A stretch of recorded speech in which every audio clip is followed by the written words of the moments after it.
Davide Alberton in terza corsia, bronzo ai campionati italiani di categoria estivi di Roma allo Stadio del Nuoto. Per lui il gradino del podio nella distanza doppia dei 200 d'orso. Al suo fianco Alberto Maria Barbera, che è stato medagliato ai giovanili ai categoria argento nella prova però dei 50 farfalla.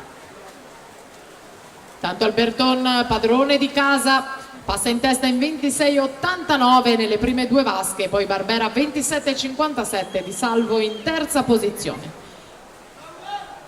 Si preparano per la terza batteria Riccardo Guida in 1, Ginnasium Pordenone, in 2 Daniele Longhin, Nottoli Nuoto, in 3 Rock Zaccaria, Rarinante Sadria, Monfalcone, in 4 Mauro Ferro, Bente Godi, in 5 Simone Munda, Leo Sport, e in 6 Volfango Scarpis, Antares.